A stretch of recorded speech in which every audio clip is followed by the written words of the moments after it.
人生を選べ、仕事を選べ、家族を選べ、立派な生活を選べ。トレインスポッティングの冒頭には有名な人生を選べというモノローグがあります。この正しさのリストを聞いて胸が熱くなる人もいる。でも私は息が詰まる人も少なくないと思っています。なぜならこのリストが優しいアドバイスではなく、ちゃんとしろ、それるなという社会の監視に聞こえることがあるからです。こんにちは、精神科医のドクターリエです。この映画は普通薬物依存の過激な青春物語と紹介されます。でも私は少し違う風に見ています。実はこの映画はあなたの話かもしれません。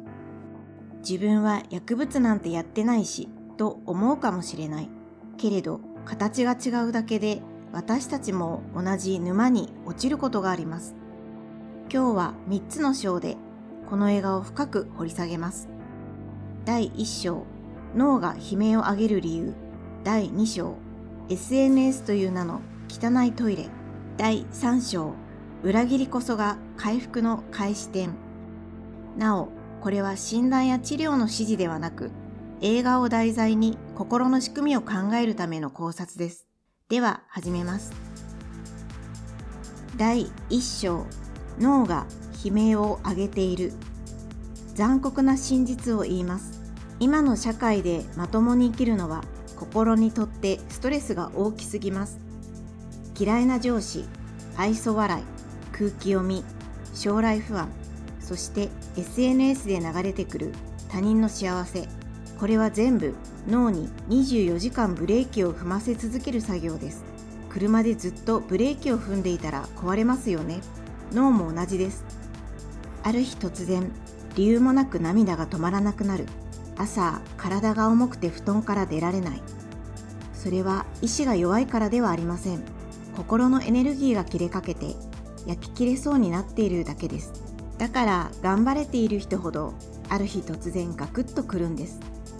限界を超えると人は手っ取り早く気持ちが変わる強い刺激に引き寄せられます。強い刺激には苦しさを一瞬だけ薄める麻酔のような効果があるからです。映画の彼らが選んだ非常口は薬物という極端な選択でした。ちなみに私はここで薬物を快楽としてではなく窒息から逃れるための非常口として見ています。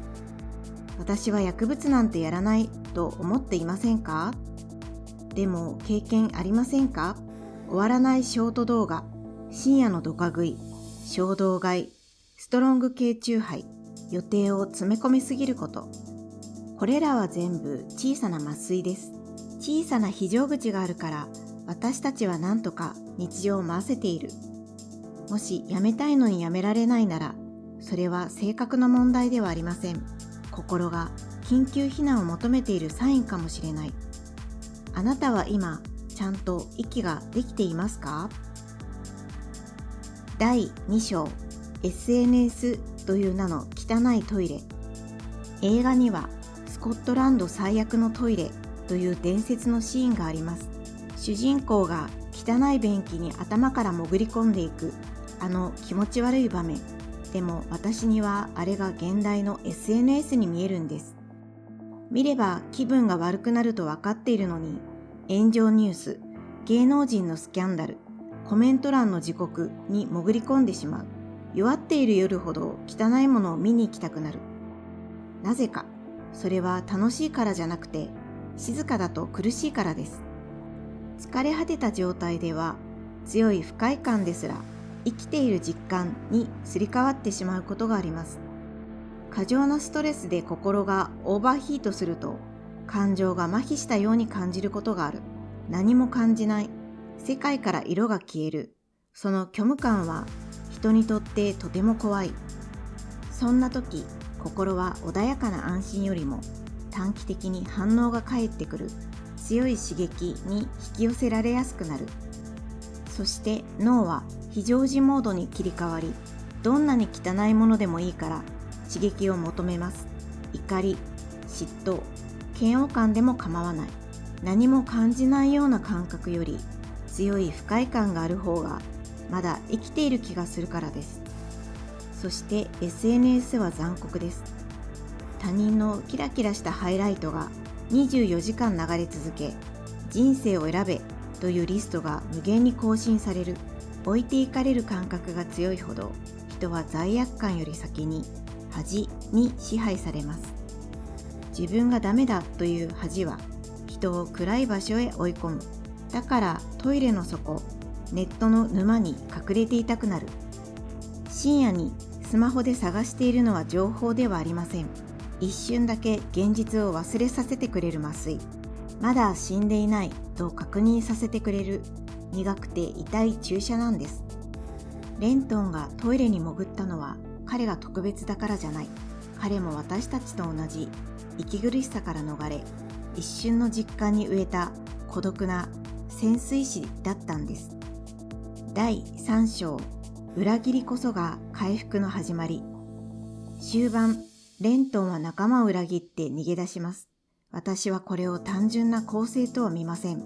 あれは偽りの居場所を捨てる決断です。悪友たちとの関係は沼でした。でも同時に何者でもない自分を許してくれる場所でもあった。共依存のぬるま湯。だから離れられなかった。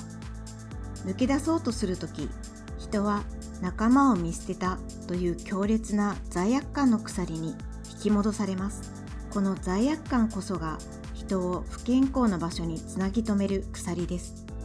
それでも彼は去ることを選んだ。仲間にとっての悪者になる覚悟を決めた。精神科医として私はここに回復の真実を見ます。回復は誰からも好かれる優等生になることではありません。時に必要なのは大切な誰かを失望させる勇気です。親が望むいい子、会社が求める有能な社員、その期待という檻に境界線を引き、ここからは私の人生だと宣言する。まともに戻ることが回復ではない。自分の人生の操縦席を取り戻すことこそが回復です。そして大事なのは、回復は気合ではなく、環境と構造だということ。失敗しても戻れる場所、本音を言える相手、休める環境、そして自分を責めなくていいと教えてくれる言葉。そうした支えがあることで、刺激という麻酔に頼らなくても深く呼吸できるようになります。レントンが最後に選んだのは社会への屈服ではない。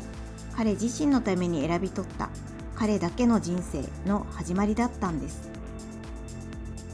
もしこの映画を見て胸がざわざわとしたなら、それは映画が過激だからではなく、あなたの中にあるまともという名の鎖に触れたからかもしれません。もし今やめられない習慣や抜けられない苦しい場所があるなら、それを意志の弱さだけで片付けないでください。それは窒息しそうな現実の中で何とか息を吸おうとして選んだ精一杯の生存戦略だったのかもしれないからです。最後に簡単な心の問診です。今あなたを一番窒息させているまともというプレッシャーはどれですか？ A、ちゃんと働け、常に生産的であれ。 B、空気を読め、誰にも迷惑をかけるな。 C、誰かと比べられる、勝ち負けのレース。 D、理想の自分を演じろ、 SNS での承認欲求。コメント欄で記号を一つだけ教えてください。理由は書かなくて大丈夫です。あなたのその一文字が次の動画を作る大切な手がかりになります。少し心が軽くなったと感じたら、高評価やチャンネル登録で応援してください。次回もまた映画に隠された感情を一緒にほどいていきましょう。